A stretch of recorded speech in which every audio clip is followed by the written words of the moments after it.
Have you ever encountered a hurdle with launching or growing your business? Listen, there are two things that run a business, the back end and your soft skills. Telling you right now, if these aren't in place, you'll lose clients and you'll lose money. You don't want that? Well, you're in the right place. Hey, I'm Dana. Hey, I'm Sarah. We're your hosts of the Entrepreneur Encounter, and we're going to give you a behind-the-scenes glance into our businesses, give you genuine feedback, tips and tricks, plus occasionally bring on guests that care about supporting you to grow your business organically and nurturing authentic relationships. Are you ready?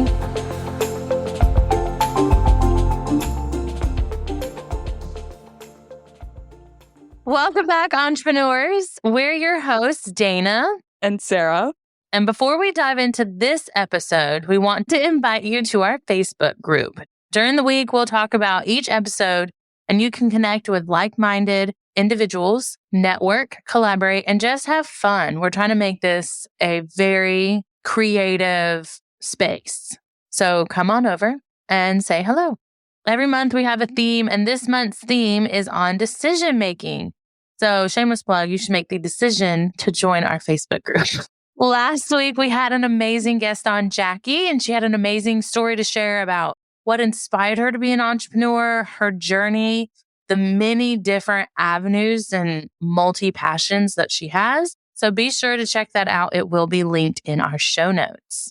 So as Dana mentioned, we are talking about decision making, and today we're going to talk about decision making mistakes. I mean, obviously, we all make decisions in our life. But what happens if you make a decision that is a mistake? So you got good decisions, they're smart and healthy, positive decisions, bad decisions, unhealthy, negative. And then there's like big decisions, the rare decisions that have a big impact on your life. For example, you buy a house or you start a business. These are big decisions. Small decisions are daily decisions that have a small impact. I mean, think about your day-to-day life. What decisions do you make? Do you make decisions to have a cup of coffee? You make a decision to brush your hair. It's all like these little things that are going to have a small impact, but I believe that small impact has a bigger impact.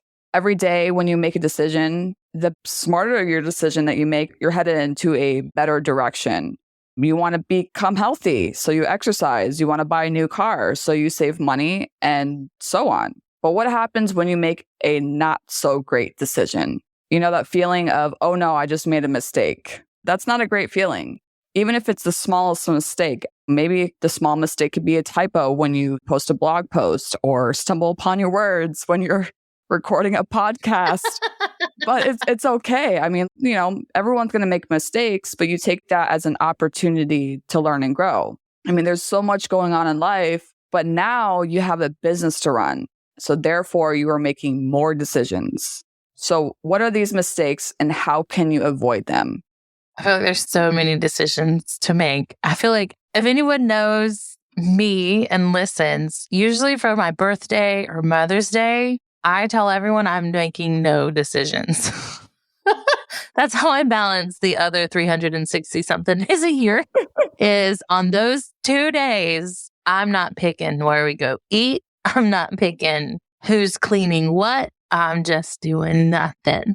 So with that in mind, the first mistake that I feel so many of us make, even unintentionally, is to procrastinate. Pushing decisions to the back burner and do less vital or not so important tasks, or innocently get distracted like on social media or a rabbit hole of something piqued your interest. And so now you're going to spend 45 minutes learning how to make the best chicken noodle soup or something random. I'm thinking of Pinterest here.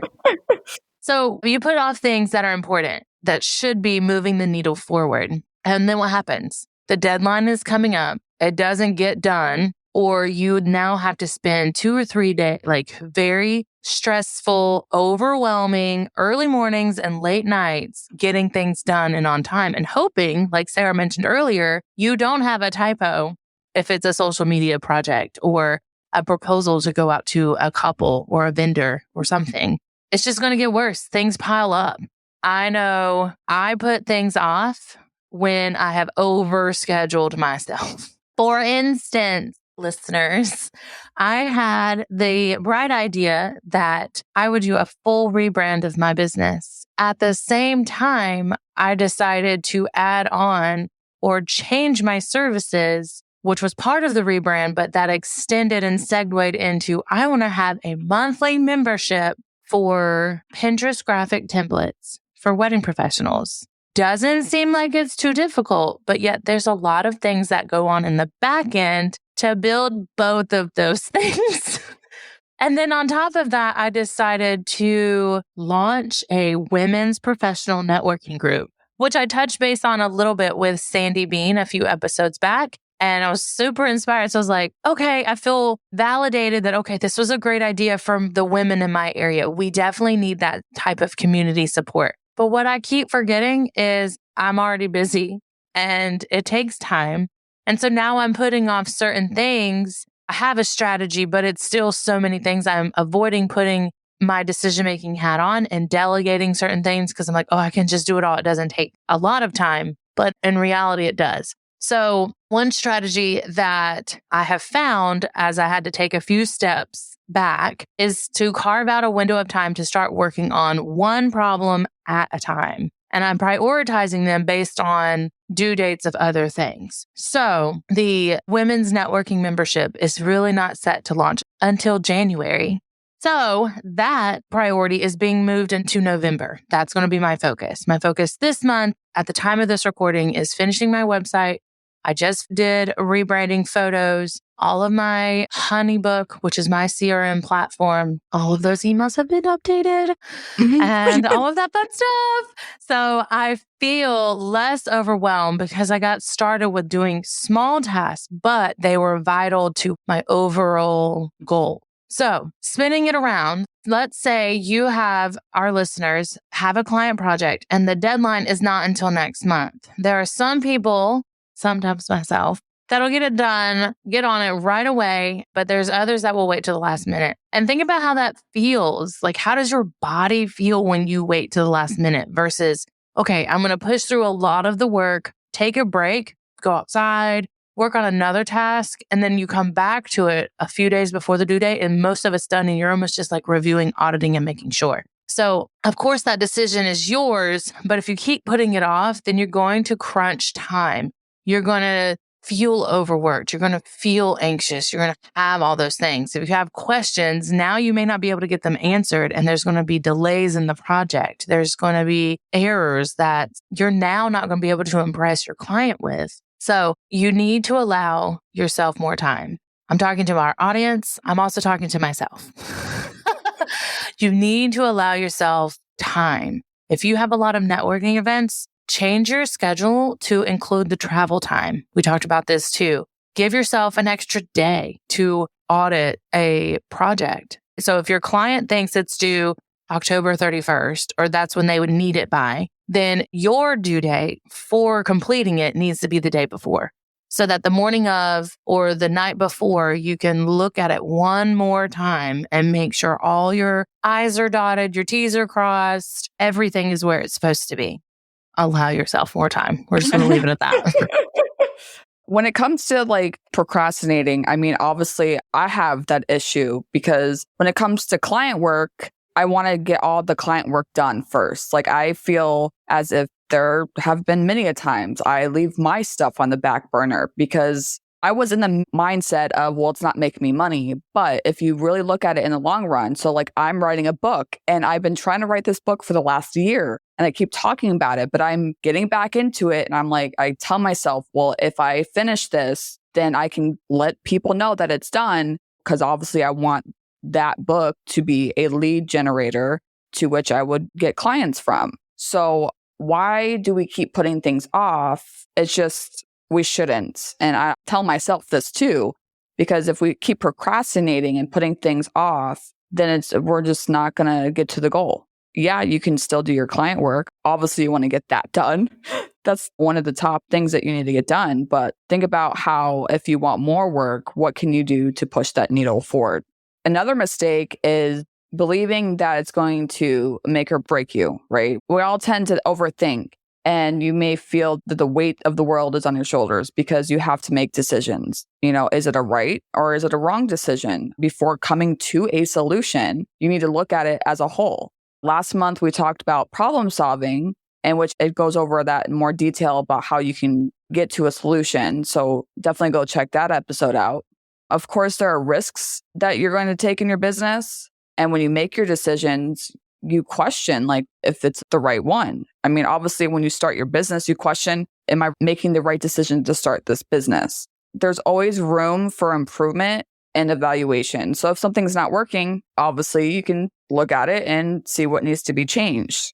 Obviously, there's those decisions that you need to be really careful about too, especially when there's large sums of money involved. So if there's businesses out there that have like a brick and mortar store, you're putting a lot of money into that. So you definitely want to ensure that that decision is the right decision, and don't just say, well, yeah, I'm just going to go ahead and, lease out this place and start my business.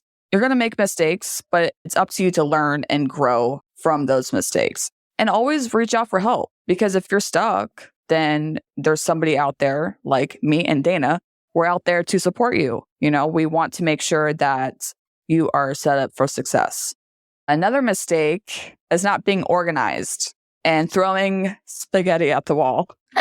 My favorite. I mean, I really feel at times that I am still doing that. And I think no matter what stage of business you're in, you're probably going to still do that, especially when you want to try to create a new service or create a new product. Everyone is different in how they keep everything organized, but you need to have some sort of system. You can use like a project management tool. You can just use a Google Calendar, or you can use a notebook. When you make a decision, such as like wanting to launch a new service or improve an existing one, do you ever get that gut feeling like, yes, I want to do this, or, no, I shouldn't do this? Or do you think logically and have to weigh out all the options? Because sometimes people just start something and just do it without really thinking about what it entails. I know when I started my first business, I used to be a wedding and event planner when I was a stay-at-home mom. And I just kind of did everything. I didn't have a singular strategy. I didn't share it with the people that were close to me. I just kind of leaned in on the if you build it, they will come mindset. But no one is going to come if I don't get out there and talk to people. And I don't organize my social media in a way that pulled people in. I learned that the hard way. I mean, I made money, but nowhere near as much as, I needed to, especially when I became a single mom.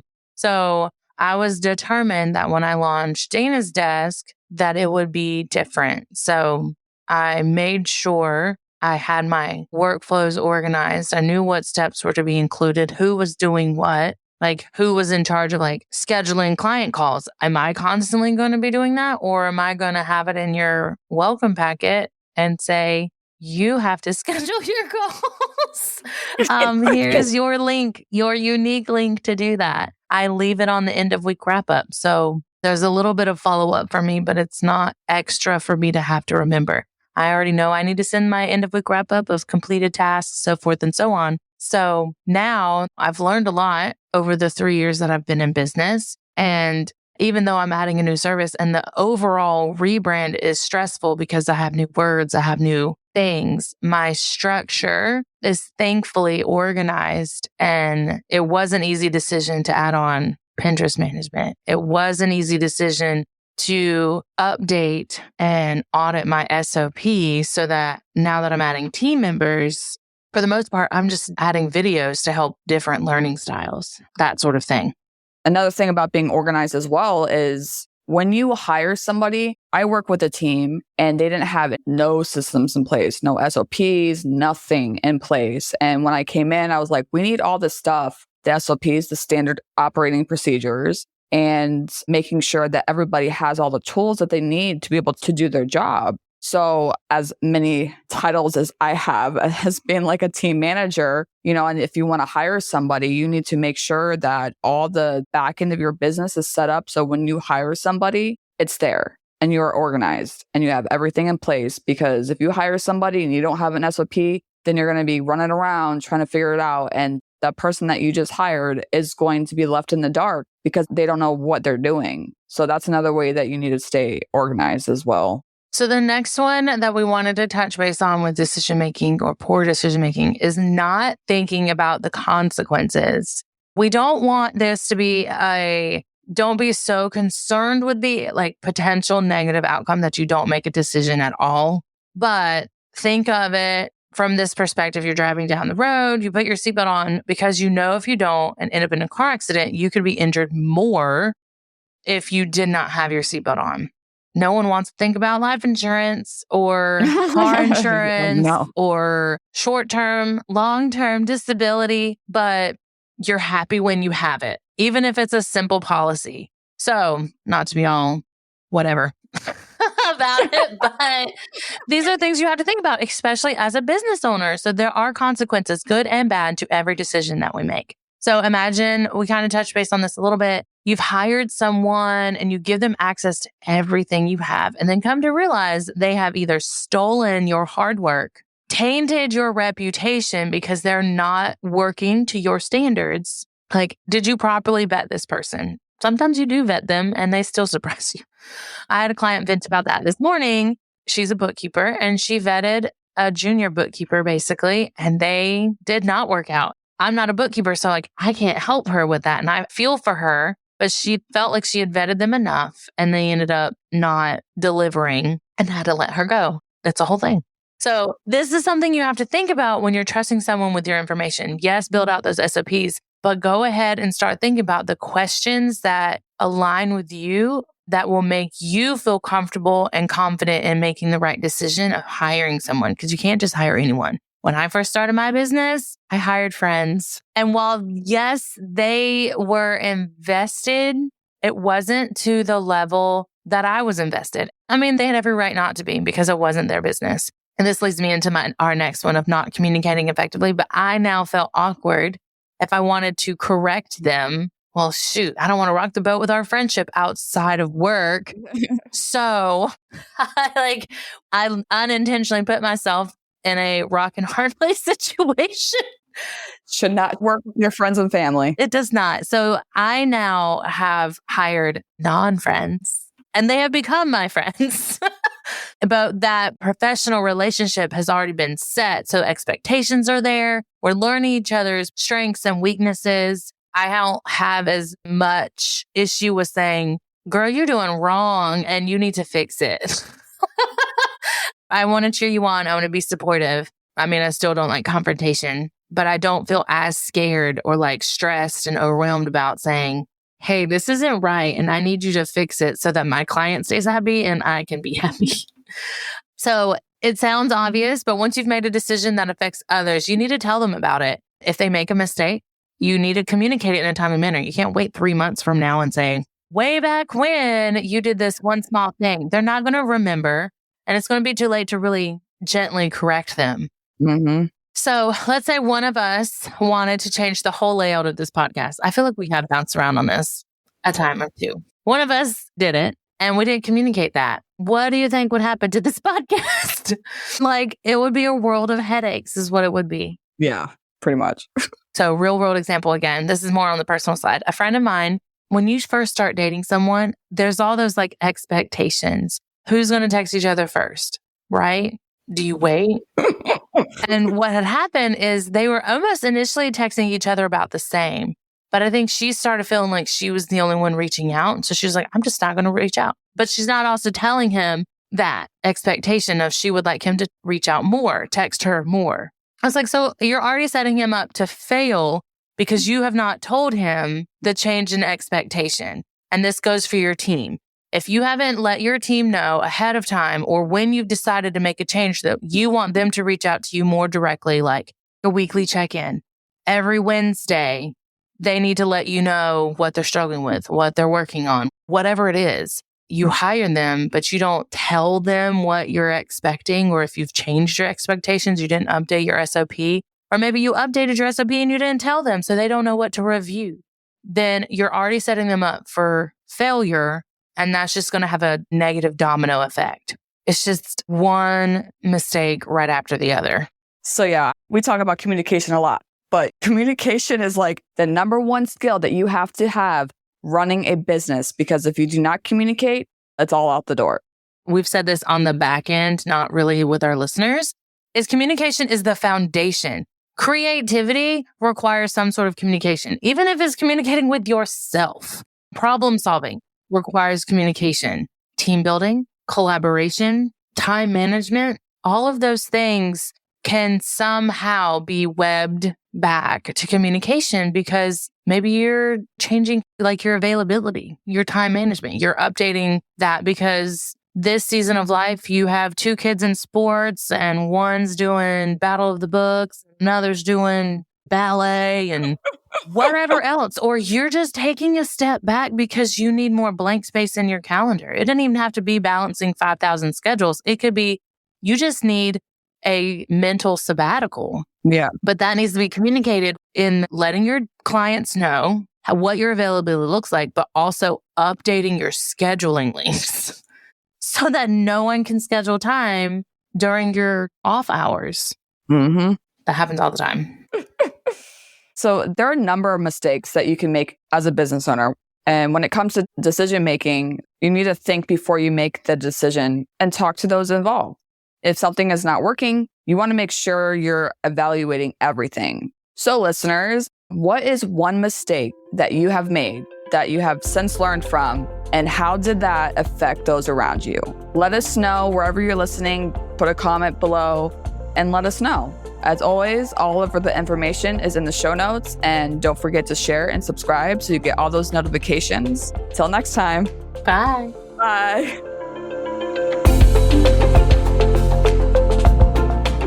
Thanks for tuning in to another episode. Remember, soft skills aren't just some fluffy buzzwords that get thrown around in the corporate world. They're the key to unlocking your full potential as a professional and a human being. Don't be afraid to invest in yourself and seek out opportunities to improve your soft skills. Sarah and I have a variety of workshops, online courses, and complimentary clarity calls for you to practice in real time with us. Links are always in the show notes. And be sure to join us next time for more insights, tips, and tricks to help you succeed in your entrepreneur encounter.